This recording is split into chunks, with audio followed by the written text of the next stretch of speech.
Selamat datang di Pojok Santai.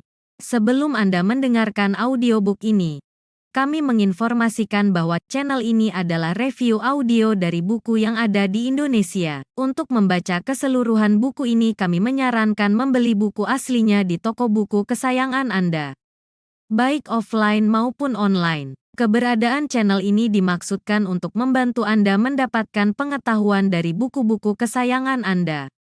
Jangan lupa untuk subscribe, like, dan komen.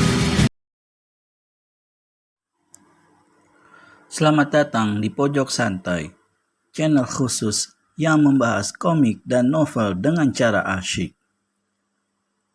Andika menemukan hal yang ganjil saat memperhatikan foto keluarga kerajaan.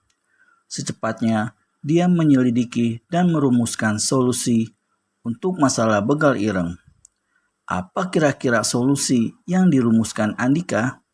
Yuk, langsung saja disimak video kali ini. Purwasi, kau tahu siapa yang berkhianat dalam kerajaan ini? Tanya Andika berbisik ketika menemukan Purwasi sedang melatih jurus-jurus silat di halaman istana. Saat itu, matahari tidak begitu panas karena memang belum lama terbit. Purwasi langsung menghentikan gerakan tanpa memasukkan pedang ke sarungnya kembali. Ditatapnya Andika penuh keingintahuan. "Siapa?" tanya gadis itu. "Pati Rangga Pati," jawab Andika hati-hati. "Hahaha." Wanita itu mendadak tertawa keras-keras. Tentu saja Andika jadi kelimpungan menahan suara tawa yang begitu keras. "Sst, gila kau. Bisa dicurigai pengkhianat itu," pendekar Slebor memperingatkan. "Kau yang gila, Andika. Aku kenal betul lelaki itu. Dia sudah seperti pamanku sendiri. Itu sebabnya kenapa dia memanggilku Purwasi, tanpa embel-embel Tuan Putri yang memuakkan itu," tukas Purwasi dan hendak melanjutkan latihannya. "Hei, aku sedang tak ingin bercanda," tegas Andika dengan wajah sungguh-sungguh. "Kau sungguh-sungguh?" tanya Purwasi. Saya menatap lelaki di depannya lekat-lekat. Ningrum yang menyaksikan Pati Ranggapati sedang mengadakan pertemuan rahasia bersama seorang kaki tangan begal ireng. Secara singkat, Andika menguraikan cerita tentang Ningrum pada Purwasi. "Ah, rasanya sulit sekali kupercayai berita ini, Andika," desa Purwasi setelah Andika selesai berbicara. "Ya, tapi begitulah kenyataannya. Tapi Pati Ranggapati sudah seperti keluargaku sendiri," ucap Purwasi tak mau kalah. "Aku yakin pernah terjadi bentrokan antara ayahmu dengan lelaki itu," duga pendekar Slebor. Lama mata Purwasi terhujam pada dinding benteng istana. Tampaknya dia sedang diusik sesuatu yang tersembul di benaknya. Beberapa kali wanita itu mengempas napas galau. "Kau ingat sesuatu, Purwasi?"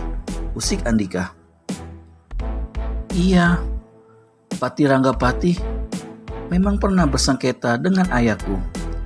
Dia mencintai seorang wanita bernama Tanjung Sari. Bertahun-tahun wanita itu berusaha untuk diperistrinya, tapi tidak pernah berhasil, dan wanita itu malah terpincut pada ayahku sampai akhirnya keduanya menikah," cerita Purwasi, matanya tetap menerawang jauh.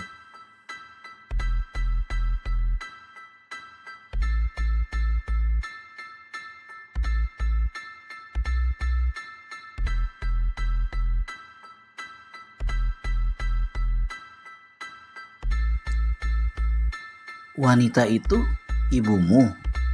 Purwasi mengangguk lamat. Jelas sudah bagi Andika alasan Pati Ranggapati berkhianat pada kerajaan Alengka. Pagi baru berlalu sekian saat. Sang raja siang merayap perlahan menuju puncaknya. Panas terasa mulai tak bersahabat. Di sebuah jalan rumput yang membelah padang luas terlihat arak-arakan kecil. Beberapa orang terlihat berjalan di belakang kereta kuda yang dihela seorang kusir bertubuh ramping. 4 orang di antaranya mengendarai kuda. 2 berada paling depan, sedangkan sisanya berada di barisan paling belakang. Melihat dari bendera yang dibawa bisa ditebak kalau arak-arakan itu adalah rombongan kerajaan. 2 hari yang lalu, Prabu Bratasena merencanakan pergi untuk menemui raja dari negeri tetangga yang akan bekerja sama dengannya memberantas gerombolan begal ireng. Menurut Prabu Bratasena, raja negeri tetangga mulai merasa khawatir oleh meluasnya kekuasaan begal ireng ke wilayahnya. Makanya, dia mengirim pesan rahasia pada Prabu Bratasena untuk mengadakan kerjasama. Tawaran itu tentu saja diterima gembira. Agar kepergian ini tidak dicurigai mata-mata begal ireng, Prabu Bratasena memerintah para prajurit pengawal untuk mengenakan pakaian biasa. Pakaian kerajaan yang menandakan mereka sebagai prajurit istana harus ditanggalkan. Sementara pembesar kerajaan yang ikut bersama rombongan adalah Mahapati Guntur Slaksa. 15 prajurit khusus serta 3 perwira istana langsung dipimpinnya. Dan seorang perwira yang menyertainya adalah Pati Ranggapati. Berjalanlah perlahan agar kita tidak dicurigai, seru Prabu Bratasena dari dalam kereta kudanya yang tertutup.